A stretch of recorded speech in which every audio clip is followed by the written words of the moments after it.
ಅದೇ ಆಗಿರ್ತಕ್ಕಂಥ YouTube channel study with ಪರಶುರಾಮ್ಗೆ ಸ್ವಾಗತವನ್ನು ಕೊಡ್ತೀನಿ. ನಮ್ಮ ಯೂಟ್ಯೂಬ್ ಚಾನಲ್ನಲ್ಲಿ 6ರಿಂದ 12ನೇ ತರಗತಿಯ ವಿದ್ಯಾರ್ಥಿಗಳಿಗಾಗಿ ಆಯಾ ಬೇರೆ ಬೇರೆ ವಿಷಯಕ್ಕೆ ಸಂಬಂಧಪಟ್ಟಂತೆ ಎಲ್ಲ ಪಾಠಗಳ ನೋಟ್ಸ್, ಕ್ವಶನ್ ಆನ್ಸರ್ಸ್, ನಿಮ್ಮ FA ಎಕ್ಸಾಮ್ನ ಕ್ವಶನ್ ಪೇಪರ್ ಆಗಿರ್ಬೋದು, ಪಾಸಿಂಗ್ ಪ್ಯಾಕೇಜ್ಗಳ ಒಂದು ವಿಡಿಯೋಗಳು ನಮ್ಮ ಯೂಟ್ಯೂಬ್ ಚಾನಲ್ನಲ್ಲಿದ್ದಾವೆ. ವಿಡಿಯೋದ ಡಿಸ್ಕ್ರಿಪ್ಷನ್ ಬಾಕ್ಸ್ನಲ್ಲಿ ನಾನು ಪ್ಲೇಲಿಸ್ಟನ್ನು ಲಿಂಕ್ಗಳನ್ನು ಸಜೆಸ್ಟ್ ಮಾಡಿದ್ದೀನಿ, ತಾವು ಹೋಗಿ ಚೆಕ್ ಮಾಡಿ ಅಂತ ಹೇಳ್ತಾ, ಸೊ ಈ ದಿನ ಒಂದು ವಿಶೇಷವಾಗಿರ್ತಕ್ಕಂಥ ವಿಡಿಯೋ ಇದಾಗಿದೆ. ಅದು ಬಂದುಬಿಟ್ಟು ನಮ್ಮ 10ನೇ ತರಗತಿಯ ವಿದ್ಯಾರ್ಥಿಗಳಿಗಾಗಿ ಇದೇ ಜುಲೈನಲ್ಲಿ ಆಗಬೇಕಾಗತಕ್ಕಂಥ ಸಾಧನಾ ಪರೀಕ್ಷೆ 1 ಅಂದರೆ FA ಎಕ್ಸಾಮ್ 1 2023-24ರಲ್ಲಿ ಒಂದು ಮಾಡೆಲ್ ಆಗಿರ್ತಕ್ಕಂಥ ಕ್ವಶನ್ ಪೇಪರನ್ನು ಇವತ್ತು ನಾನು ಪೋಸ್ಟನ್ನು ಮಾಡ್ತಾಯಿದ್ದೀನಿ. ಸೊ ಈ ಮುಂಚೆ ನಾವು ಎಲ್ಲ ವಿಷಯಗಳಲ್ಲಿನೂ ಕೂಡ ವಿಡಿಯೋಗಳನ್ನು, ಕ್ವಶನ್ ಪೇಪರ್ ವಿಡಿಯೋಗಳನ್ನು ಮತ್ತು ಕೀ ಆನ್ಸರ್ಸ್ ವಿಡಿಯೋಗಳನ್ನು ಹಾಕಿದ್ದೀವಿ. ಸೊ ಇವತ್ತು ಈ ಪ್ರಶ್ನೆ ಪತ್ರಿಕೆ ಇದೆ. ಇದು ಒಂದು ಮಾದರಿ ಪ್ರಶ್ನೆ ಪತ್ರಿಕೆ. ಇದೇ ನಿಮ್ಮ ಶಾಲೆ ಪ್ರಶ್ನೆ ಪತ್ರಿಕೆ ಅಂತ ತಿಳಿಯದೆ ಇರ್ತಕ್ಕಂಥ ಪ್ರಶ್ನೆಗಳನ್ನು ಚೆನ್ನಾಗಿ ಓದಿ ಅಭ್ಯಾಸವನ್ನು ಮಾಡಿ ಇದೇ ಮಾದರಿ ಪ್ರಶ್ನೆಗಳು ನಿಮ್ಮ ಪರೀಕ್ಷಾ ಪ್ರಶ್ನೆ ಪತ್ರಿಕೆಗಳಲ್ಲಿ ಬರ್ತವೆ. ಸಾಧನಾ ಪರೀಕ್ಷೆ 1 ಇಲ್ಲಿ ಸಮಾಂತರ ಶ್ರೇಣಿಗಳು, ತ್ರಿಭುಜಗಳು, 2 ಚರಾಕ್ಷರಗಳಿರುವ ರೇಖಾತ್ಮಕ ಸಮೀಕರಣಗಳ ಜೋಡಿಗಳ ಪಾಠದಲ್ಲಿ ಇರ್ತಕ್ಕಂಥ 20 ಅಂಕಗಳಿಗೆ 45 ನಿಮಿಷದ ಅವಧಿಯ ಒಂದು ಪ್ರಶ್ನೆ ಪತ್ರಿಕೆ. ಸೊ ಮೊದಲಿಗೆ ಬಹು ಆಯ್ಕೆ ಪ್ರಶ್ನೆಗಳಲ್ಲಿ ಸಮಾಂತರ ಶ್ರೇಣಿಯ n ಪದ ಕಂಡುಹಿಡಿತಕ್ಕಂಥ ಸೂತ್ರ ಇದೆ. ಯಾವುದು ಅನ್ನೋದನ್ನು ಆಯ್ಕೆ ಮಾಡಿ ಕ್ರಮಾಕ್ಷರದೊಂದಿಗೆ ಬರೆದರೆ 1 ಅಂಕ. ಅದೇ ಥರ ತ್ರಿಭುಜ ABC, ತ್ರಿಭುಜ DEF ಮತ್ತು DE = 2AB ಮತ್ತು BC = 3 ಸೆಂಟಿಮೀಟರ್ ಆದರೆ EFನ ಬೆಲೆಯನ್ನು ಎಷ್ಟು ಅಂತ ಏನು ಮಾಡಿದ್ದಾರೆ ಕೇಳಿದ್ದಾರೆ.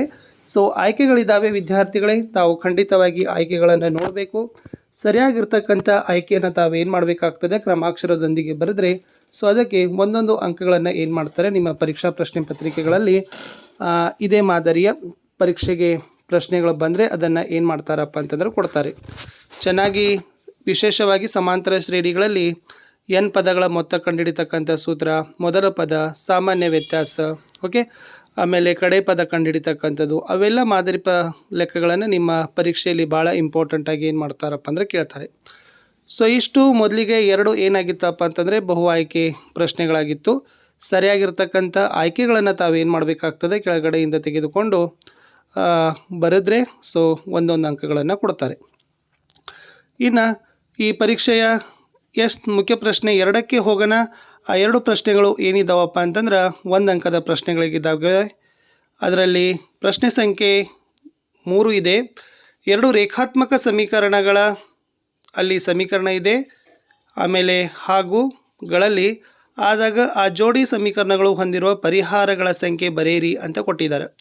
ಸೊ ತಾವುಗಳು ಸಮೀಕರಣಗಳನ್ನು ನೋಡಬೇಕಾಗ್ತದೆ. 2 ರೇಖಾತ್ಮಕ ಸಮೀಕರಣಗಳನ್ನು ನೋಡಿದಾಗ ಎಷ್ಟು ಪರಿಹಾರಗಳ ಸಂಖ್ಯೆಗಳನ್ನು ಕಂಡುಹಿಡಲಿಕ್ಕೆ ಸಾಧ್ಯ ಅನ್ನೋದನ್ನು ಬರೀಬೇಕು. ಅದೇ ಥರ 4ನೇ ಪ್ರಶ್ನೆ ಇದೆ. ರೇಖಾತ್ಮಕ ಸಮೀಕರಣ 3x + 4y = 9ಕ್ಕೆ ಜೋಡಿಯಾಗಿ ಮತ್ತೊಂದು ರೇಖಾತ್ಮಕ ಸಮೀಕರಣವನ್ನು ಬರೆಯಿರಿ. ಹೇಗೆಂದರೆ ಉಂಟಾದ ಸಮೀಕರಣದ ಜೋಡಿಗಳ ರೇಖಾತ್ಮಕ ಪ್ರತಿನಿಧಿಸುವಿಕೆ ಐಕ್ಯವಾಗುವ ರೇಖೆಗಳಾಗಿರಲಿ ಅಂತ ಕೇಳಿದ್ದಾರೆ. ಸೊ ನಿಮಗೆ 2 ಚರಾಕ್ಷರಗಳಿರುವ ಇದೆಯಲ್ಲ, ಅಲ್ಲಿಂದ ಈ ಪ್ರಶ್ನೆಗಳನ್ನು ಏನು ಮಾಡಿದ್ದಾರೆ ಕೇಳಿದ್ದಾರೆ, ಸರಿಯಾಗಿ ಅರ್ಥೈಸಿಕೊಂಡು ಬರೀರಿ.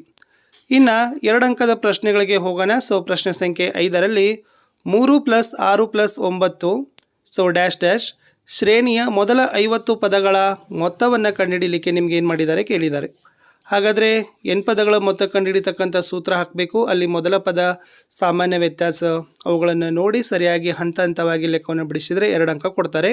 ಅದೇ ಥರ 6ನೇ ಪ್ರಶ್ನೆ ಇತ್ತು. ಕೆಳಗೆ ಕೊಟ್ಟಿರೋ ಚಿತ್ರದಲ್ಲಿ ತ್ರಿಭುಜ ABCಯಲ್ಲಿ XY ಲಂಬ BC ಆಗಿದೆ. BX = 7 ಸೆಂಟಿಮೀಟರ್, AX = 5 ಸೆಂಟಿಮೀಟರ್ ಮತ್ತು AC = 18 ಸೆಂಟಿಮೀಟರ್ ಆದರೆ AYಯನ್ನು ಏನು ಮಾಡಬೇಕಾಗದ, ಕಂಡುಹಿಡಿಬೇಕಾಗದ. ಇದು ಕೂಡ ಚಿತ್ರ ನೋಡಿದರೆ ತಮಗೆ ಏನಾಗ್ತದಪ್ಪ ಅಂದ್ರೆ ಸರಳವಾಗಿರ್ತಕ್ಕಂಥ ನಿಯಮಗಳನ್ನು ಹಾಕಿ ತಾವೇನು ಮಾಡ್ಬೋದು, ಲೆಕ್ಕಗಳನ್ನು ಬಿಡಿಸ್ಬಹುದು. ಸೊ ಇದಕ್ಕೂ ಕೂಡ ಏನು ಮಾಡ್ತಾರಪ್ಪ ಅಂದರೆ 2 ಅಂಕದ ಪ್ರಶ್ನೆ ಆಗಿದೆ.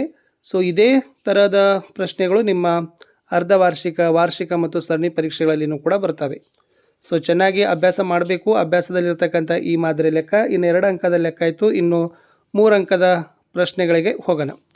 ಇಲ್ಲಿ 3 ಅಂಕದ ಪ್ರಶ್ನೆಗಳಲ್ಲಿ ಕೊಟ್ಟಿದ್ದಾರೆ. ಪ್ರಶ್ನೆ ಸಂಖ್ಯೆ 7ರಲ್ಲಿ 3ರಿಂದ ಭಾಗವಾಗುವ 101 ಮತ್ತು 200ರ ನಡುವಿನ ಎಲ್ಲ ಸ್ವಾಭಾವಿಕ ಸಂಖ್ಯೆಗಳ ಮೊತ್ತವನ್ನು ಲೆಕ್ಕ ಮಾಡಿ ಅಂತ ಕೊಟ್ಟಿದ್ದರು. ಇನ್ನು 4 ಅಂಕದ ಪ್ರಶ್ನೆ ಇತ್ತು. ಕೊಟ್ಟಿರುವ ರೇಖಾತ್ಮಕ ಸಮೀಕರಣ ಜೋಡಿಗೆ ನಕ್ಷಾ ವಿಧಾನದಿಂದ ಪರಿಹಾರವನ್ನು ಕಂಡುಹಿಡಿಯಬೇಕಿತ್ತು. 2x - y = 4, x + 2y = 7 ಅಂತ ಇದೆ. ಗ್ರಾಫ್ ಇದೆ, ಚೆನ್ನಾಗಿ ಗ್ರಾಫನ್ನು ಕೊಲ್ಕೋಬೇಕು. 4 ಅಂಕಗಳನ್ನು ಕೊಡ್ತಾರೆ. ಇನ್ನು ಡೆಫಿನೆಟ್ ಆಗಿ ನಿಮ್ಮ ಪರೀಕ್ಷೆಯಲ್ಲಿ ಇದೇ ಪ್ರಶ್ನೆಗಳನ್ನು ಬಹಳಷ್ಟು ಸಾರಿ ಕೇಳ್ತಾರೆ, ನಾವು ನೋಡಿದ್ದೀವಿ. ಅದು 5 ಅಂಕದ ಪ್ರಶ್ನೆ. ಅದೇನಾಗಿತ್ತಪ್ಪ ಅಂದರೆ ಥೇಲ್ಸನ ಪ್ರಮೇಯವನ್ನು ಸಾಧಿಸಿ. ಇಲ್ಲಿ ಥೇಲ್ಸನ ಪ್ರಮೇಯವನ್ನು ತಾವೇನು ಮಾಡಬೇಕಾಗ್ತದಪ್ಪ ಅಂದ್ರೆ ಬರೋದು, ಅದನ್ನು ಸಾಧನೆ ಮಾಡ್ತಕ್ಕಂಥ ಕ್ರಮವನ್ನು ತಾವೇನು ಮಾಡಿಕೊಡ್ರಿ, ಚೆನ್ನಾಗಿ ರೂಢಿಸ್ಕೊಡ್ರಿ. ಯಾಕಂದರೆ ಥೇಲ್ಸ್ ಮತ್ತು ಪೈಥಾಗೋರಸ್ ಪ್ರಮೇಯಗಳಲ್ಲಿ 2 ಪ್ರಮೇಯಗಳಲ್ಲಿ ಒಂದಂತನೂ ಕೂಡ ಡೆಫಿನೆಟ್ ಆಗಿ ಕೇಳ್ತಾರೆ. ಸೊ ವಿಶೇಷವಾಗಿ ಥೇಲ್ಸ್ಗೆ ಪ್ರಮೇಯಕ್ಕೆ ಭಾಳಷ್ಟು ರೀತಿಯಾಗಿರ್ತಕ್ಕಂಥ ಒಂದು ಮಹತ್ವ ಇದೆ. ಅದರ ಮೇಲೇ ಲೆಕ್ಕಗಳು ಏನಾಗ್ತಾವಪ್ಪ ಅಂತಂದ್ರೆ ಬರ್ತಾವೆ. ಇಷ್ಟು ಸ್ನೇಹಿತರೆ ನಾವೇನು ಮಾಡಿದ್ದೀವಿ ಈ ವಿಡಿಯೋದಲ್ಲಿ, ನಿಮ್ಮ SSLCಯ ಮೊದಲ FA 1ರ ಗಣಿತ ವಿಷಯಕ್ಕೆ ನಾವು ಪ್ರಶ್ನೆ ಪತ್ರಿಕೆಗಳನ್ನು ಹಾಕಿದ್ದೀವಿ. ಸೊ ಇದಕ್ಕೆ ಉತ್ತರಗಳನ್ನು ಬೇಕು ಅಂತ ಅನಿಸಿದವರು ತಾವುಗಳು ಕಮೆಂಟಲ್ಲಿ ತಿಳಿಸಿದರೆ ಖಂಡಿತವಾಗಿ ಇದಕ್ಕೆ ಈ ಉತ್ತರಗಳನ್ನು ತಯಾರಿಸಿ ಅಪ್ಲೋಡ್ಗಳನ್ನು ನಾವು ಮುಂದಿನ ದಿನಗಳಲ್ಲಿ ಮಾಡ್ತೀವಿ. ತಾವುಗಳು ಕೂಡ ಮಾದರಿಯಾಗಿ ಚೆನ್ನಾಗಿ ಈ ಪ್ರಶ್ನೆ ಪತ್ರಿಕೆಗಳಲ್ಲಿರ್ತಕ್ಕಂಥ ಪ್ರಶ್ನೆಗಳನ್ನು ಮುಂದಿಟ್ಕೊಂಡು ಕೀ ಉತ್ತರಗಳನ್ನು ತಾವೇನು ಮಾಡಬೇಕಾಗ್ತದಪ್ಪ ಅಂತಂದ್ರೆ ಸಿದ್ಧಪಡಿಸ್ಕೊಡ್ರಿ. ಈ ಮಾದರಿಗಳನ್ನು ಲೆಕ್ಕಗಳನ್ನು ಬಿಡಿಸಿ. ಯಾಕೆಂದರೆ ಇಲ್ಲಿ ಸ್ವಾಭಾವಿಕ ಸಂಖ್ಯೆಗಳ ಮೊತ್ತ, ಆಮೇಲೆ ನಕ್ಷಾ ವಿಧಾನಗಳು, ಥೇಲ್ಸನ ಪ್ರಮೇಯ, ಪೈಥಾಗೋರಸ್ನ ಪ್ರಮೇಯ, ಓಕೆ, ಪದಗಳ ಮೊತ್ತ ಕಂಡುಹಿಡಿಯೋದು, ಇವೆಲ್ಲ ಏನಾಗೋದಪ್ಪ ಅಂದ್ರೆ ಕಾಮನ್ ಆಗಿರ್ತಕ್ಕಂಥ ಪದೇ ಲೆಕ್ಕಗಳನ್ನು ಬರ್ತವೆ. ಆ ಕಾರಣಕ್ಕಾಗಿ ಈ ಲೆಕ್ಕಗಳನ್ನು ನಾವು ಏನು ಮಾಡಿದ್ದೀವಿ, ನಿಮಗೆ FA ಎಕ್ಸಾಮ್ಗೆ ಕೊಟ್ಟಿದ್ದೀವಿ. ಇಷ್ಟು ಈ ವಿಡಿಯೋದಲ್ಲಿ ನಾನು ನಿಮಗೆ ಒಂದು ಮಾಡೆಲ್ ಕ್ವಶನ್ ಪೇಪರನ್ನು ಕೊಟ್ಟಿದ್ದೀನಿ. ಸೊ ಬೇರೆ ವಿಷಯದ ಒಂದು ಕ್ವಶನ್ ಪೇಪರ್ಗಾಗಿ FA SA ಎಕ್ಸಾಮ್ 2023-24 ಅಂತಕ್ಕಂಥ ಪ್ಲೇಲಿಸ್ಟನ್ನು ಒತ್ತಿ ನೋಡಿ ಅಂತ ಹೇಳ್ತಾ ಮತ್ತೆ ಸಿಗ್ತೀನಿ ಹೊಸ ವಿಡಿಯೋದಲ್ಲಿ. ಅಲ್ಲಿಯವರೆಗೂ ಬಾಯ್.